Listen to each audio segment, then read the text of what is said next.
The Last Hope. The observation deck of the UES Vanguard offered a perfect view of Proxima Colony's destruction. Captain Ilara Chen watched silently as Xantari warships methodically reduced humanity's last major outpost to rubble. Her face remained stoic, but her fingernails dug crescents into her palms. "Status report," she demanded, her voice betraying none of the rage building inside her. Lieutenant Commander Marcus Wade approached, tablet in hand. "Proxima Defense Command is gone, Captain. We're receiving scattered distress calls from civilian vessels, but the colony itself," he didn't need to finish. "And Earth?" Ilara asked, though she already knew the answer. "Still under Xantari occupation. It's been 3 months since we lost contact with the resistance cells there." Ilara nodded grimly. In just 8 months, the Xantari Dominion had systematically dismantled humanity's interstellar presence. Earth, Mars, the Jovian moons, and now Proxima, all conquered by an alien empire that had appeared without warning at the edge of the solar system. Captain, First Officer Darian Reeves joined them, his dark skin ashen in the emergency lighting. "Engineering reports the shift drive is operational. We can leave the system whenever you're ready." The Vanguard represented humanity's last hope. An experimental deep space vessel equipped with technology the Xantari had never encountered. The shift drive was theoretical until 6 months ago, capable of phasing the ship partially out of normal spacetime, making it virtually undetectable. "How many refugees did we manage to evacuate?" Ilara asked. 43 civilians plus 18 Proxima defense personnel," Darian replied. "Medical is processing them now." Ilara turned away from the viewport. "Take us out, Commander. Maximum shift.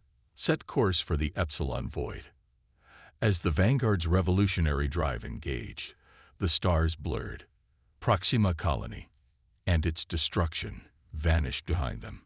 Ilara felt the familiar disorientation of shift travel, a slight nausea accompanied by the sensation that her body existed in 2 places simultaneously. In the ship's main briefing room, Ilara faced her senior officers. The Vanguard had been designed for a crew of 200. They were operating with 78. "The Xantari have taken every human colony," she began without preamble. "As far as we know, the Vanguard is the last significant military asset humanity has left. Our mission parameters have changed." Chief Engineer Seto Kimura, a compact woman with prematurely gray hair, spoke up. "The Vanguard was designed for exploration and first contact, Captain, not warfare." "Circumstances have changed, Chief," Ilara replied. "I'm open to suggestions." Science Officer Dr. Emery Klein cleared his throat. "We could attempt to reach the Centauri Alliance. They've remained neutral so far, but..." The Centauri turned away refugee ships from Earth. Tactical Officer Lieutenant Jin Park interrupted. "They're afraid of the Xantari. They won't help us." Ilara studied the star chart projected above the table. "We need information." The Xantari attacked without provocation or declaration. We still know almost nothing about them, their society, their weaknesses, their command structure. "What are you suggesting, Captain?" Darian asked. "We gather intelligence, we study their patterns, and then we strike back." The room fell silent. Finally, Marcus spoke, his voice incredulous. "Strike back? We're one ship against an empire that conquered Earth in less than a month." "One ship they don't know exists," Ilara corrected. "One ship with technology they've never encountered. The shift drive gives us an advantage they can't counter." "It's not enough," Sato said quietly. "It has to be," Ilara responded. "Because right now, we're all humanity has left." Over the next 3 weeks, the Vanguard operated in stealth mode at the edges of Xantari-controlled space. The shift drive allowed them to observe Xantari fleet movements undetected. They intercepted communications, studied patrol patterns, and slowly pieced together an understanding of their enemy. "Their ships are powerful but predictable," Jin reported during one briefing. "Their tactics show no innovation. They rely on overwhelming force rather than strategy. Their communication protocols are surprisingly simple, added Communications Officer Priya Sharma. I've managed to decrypt their basic command signals. They're hierarchical to a fault. Lower-ranked ships won't act without explicit orders from above. Ilara absorbed this information, looking for patterns, for weaknesses. What about their defenses?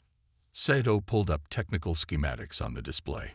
Their shields are optimized for energy weapons, specifically the kind of plasma-based technology common among the Centauri and other species in this sector. But they have minimal protection against kinetic weapons. Kinetic weapons? Marcus asked. You mean like missiles? Projectiles, Saito clarified. Physical objects accelerated to high velocity. They've apparently abandoned that technology centuries ago, considering it primitive. A thoughtful silence fell over the room. The Vanguard carried both energy weapons and an experimental mass driver, a weapon that accelerated metal projectiles to near relativistic speeds using magnetic fields. So their entire defense doctrine is built around energy weapons, Ilara said slowly. And they've forgotten about the simple effectiveness of throwing very fast rocks. Essentially, yes, Saito confirmed. That's something, Darien mused. But it's still not enough to take on their fleet. Ilara stared at the tactical display, watching the movements of Xantari ships through human space. We need more. We need to know their command structure, their deployment schedules. She looked up at her officers. We need to infiltrate one of their outposts. The plan crystallized over the next few days. They identified a small Xantari listening post on the moon of a gas giant in what had once been human territory. It was minimally staffed but connected to the Dominion's central network. Satellite scans show approximately 20 personnel, Jin reported. Standard security protocols, nothing exceptional. The real challenge will be accessing their systems, Priya added. We've decrypted their communications, but their computer interfaces are still largely unknown to us. Ilara nodded. That's why we're sending in Dr. Klein. He's our best chance at making sense of their technology. The science officer looked uncomfortable but determined. I've been studying what we've gathered about their language and computing systems. I believe I can navigate their networks with the right equipment. The infiltration team would consist of Ilara, Jin, and Emery.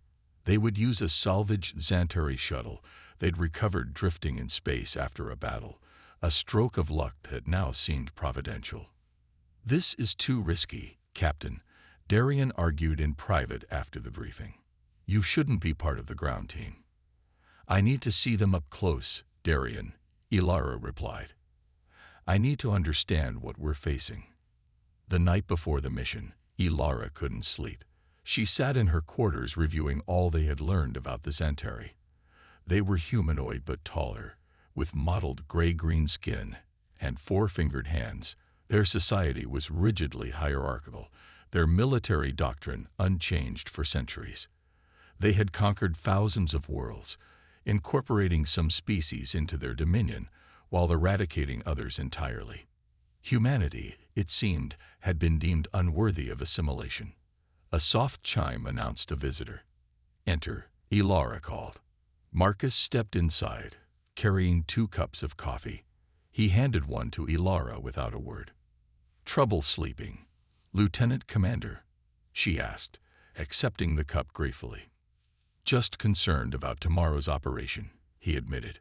We're taking an enormous risk. The greater risk is doing nothing, Ilara replied. Marcus studied her for a moment. May I speak freely, Captain? She nodded. You've lost weight. You barely sleep. The crew needs you at your best. Ilara smiled thinly. When this is over, I'll take a vacation. Maybe visit the beaches of New Hawaii. They both knew New Hawaii was now a Xantari military base. My family was on Proxima, Marcus said quietly. I understand the drive for revenge. But this has to be about more than that.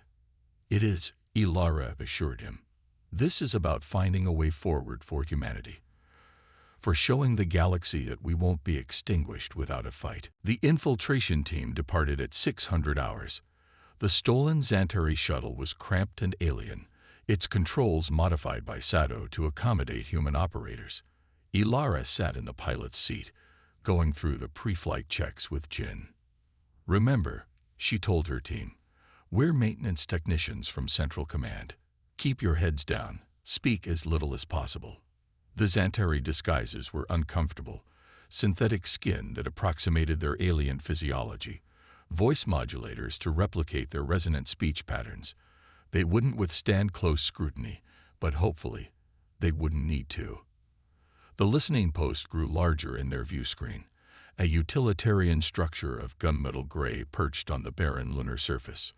"Maintenance shuttle requesting docking clearance," Ilara transmitted, the voice modulator transforming her words into Xantari speech patterns. "Maintenance shuttle, we have no scheduled visits," came the reply. "Emergency dispatch from Sector Command," Ilara responded smoothly. "Critical software update following rebel activity in Sector 7. A pause. Then, transmitting docking protocols. Proceed to Bay 2. As they docked with the station, Ilara felt a strange calm settle over her. Everything hinged on the next hour. Humanity's future, their chance at survival. "Ready?" she asked her team. Jin checked his concealed weapon one last time. Emery patted the data extraction device, hidden in his Xantari uniform. "For Earth," Jin said simply. They stepped onto the Xantari station, into the heart of the empire that had destroyed their world. The impossible victory. The Cerulean Nebula stretched across the view screen of the Vanguard, like an artist's impression of an ancient sea. Swirling clouds of ionized gas and shades of blue and turquoise created a stunning backdrop that belied the tension on the bridge. "Shift drive disengage," Sato reported. "We're visible to normal sensors, but the nebula's radiation should mask our signature from long-range scans."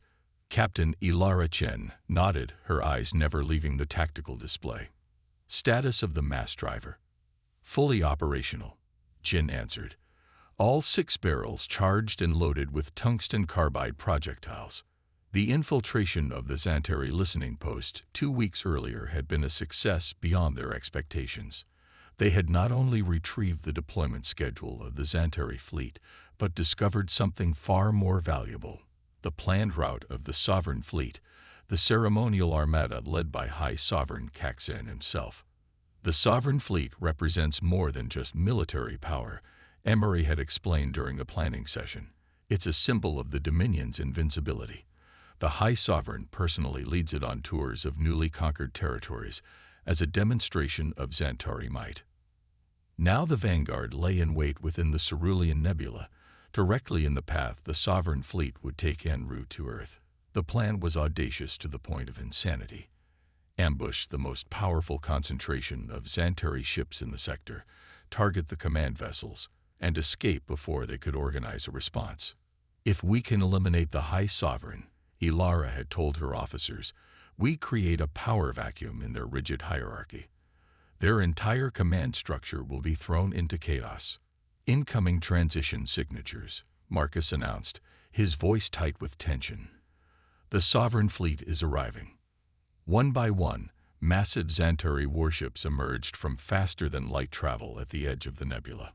First came the escort vessels, sleek, predatory shapes that moved into a protective formation. Then the capital ships appeared, each one larger than anything humanity had ever built. Finally, the Sovereign Dreadnought itself materialized, a colossal vessel nearly 3 kilometers long, adorned with the distinctive golden symbols of the High Sovereign's authority. 78 ships and counting, Jin reported, his face pale. The Sovereign Dreadnought is in the center of the formation, surrounded by 3 layers of escorts. Ilara studied the display, watching as the Xantari ships arranged themselves in their ceremonial configuration, a symmetrical pattern that emphasized order and power rather than tactical advantage. "Their formation is rigid," she noted, "predictable. They're not expecting an attack here, not so deep in their territory." She turned to her helmsman. "Lieutenant Quan, take us in. Full sublight. Keep us within the densest part of the nebula for as long as possible." The Vanguard moved forward, a shadow among the luminous clouds of the nebula. On the bridge, the crew worked in tense silence, each person acutely aware that they carried the hopes of humanity with them. "We'll have one chance at this," Ilara reminded them. "One strike before they realize what's happening and bring their full firepower to bear. Make it count." The distance close. The massive Xantari fleet continued its stately progress, unaware of the human vessel approaching from within the nebula's concealing gases. Range to Sovereign Dreadnought, 18,000 kilometers and closing, Jin reported. Optimal firing solution in 45 seconds. Ilara's hand tightened on the arm of her command chair. "All power to forward shields, and the mass driver. Divert everything non-essential." "Captain," Priya called suddenly from communications, "I'm picking up a transmission from the Sovereign Fleet. They're celebrating. The High Sovereign is announcing the complete subjugation of humanity. They're declaring us extinct." A cold silence fell over the bridge. Then Ilara spoke, her voice deadly quiet. "Let's correct that misconception, shall we? Fire when ready, Lieutenant Park." Mass driver charged and locked on target, Jin confirmed. "Firing solution acquired. Firing in 3, 2, 1. The Vanguard shuddered as the mass driver engaged. 6 hyperdense projectiles accelerated to near-relativistic speeds, streaking through space toward the unsuspecting Xantari flagship. On the Sovereign Dreadnought, High Sovereign Kaxan was addressing his commanders when alarms suddenly blared. Before anyone could react, the projectiles struck with devastating force. The Dreadnought's shields, designed to deflect energy weapons, offered virtually no resistance to physical objects moving at such velocity. The bridge erupted in chaos as systems failed and hull breaches opened across multiple decks. Kaxan staggered as the deck pitched beneath him. "What is happening?" he demanded. "Who dares attack the Sovereign Fleet?" "Unknown vessel detected within the nebula, High Sovereign," his tactical officer reported, confusion evident in his voice. "It appears to be human." "Impossible," Kaxan snarled. "The humans are defeated. Destroy that vessel immediately." On the Vanguard, Ilara watched as the Xantari fleet reacted to their attack. The perfect formation dissolved as ships turned to face this unexpected threat. "Direct hits on the Sovereign Dreadnought," Jin reported, unable to keep the satisfaction from his voice. "Their main power is fluctuating, and they're venting atmosphere from multiple sections. They're responding," Marcus warned. "Energy signatures building across the fleet. They're preparing to fire." "Helm, evasive pattern delta," Ilara ordered. "Sato, prepare the shift drive for emergency activation." The Vanguard banked sharply as deadly beams of energy sliced through the space it had occupied moments before.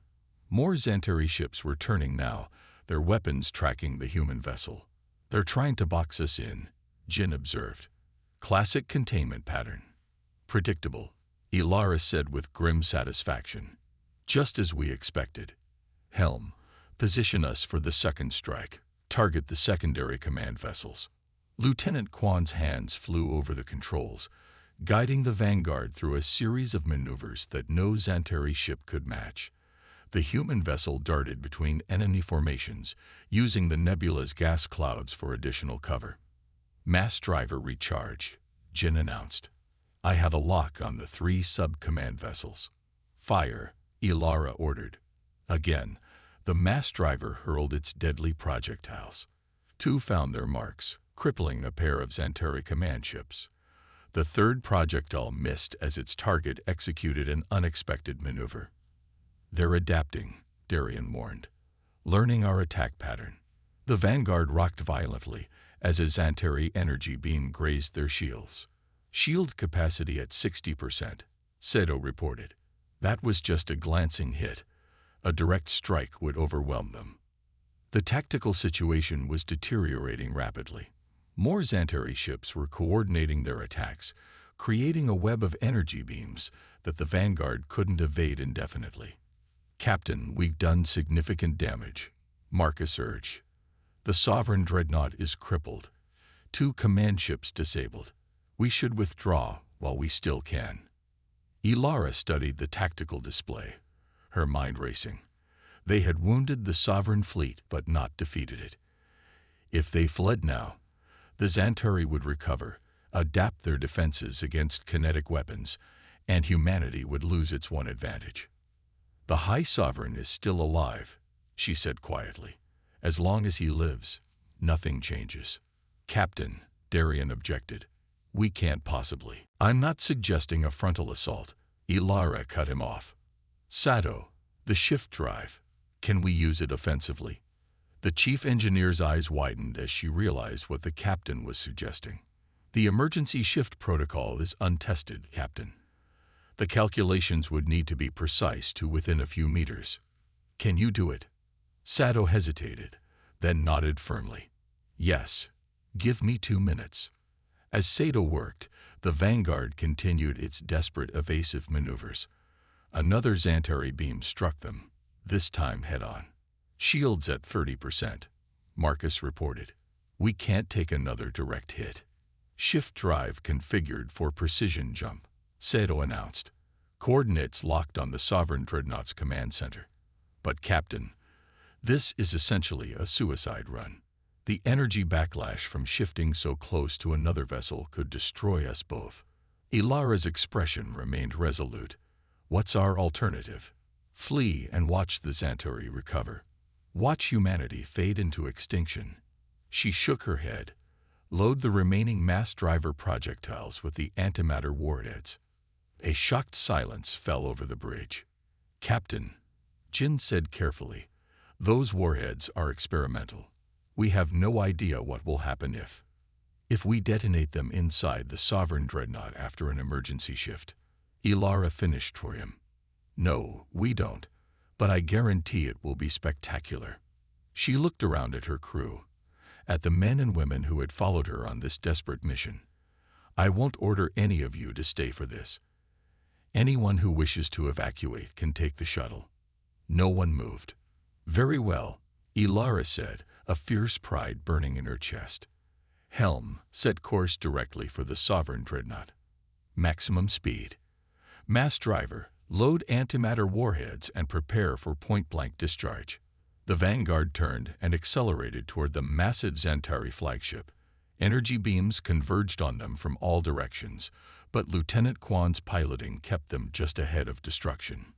Distance to target. 10,000 kilometers, Marcus counted down.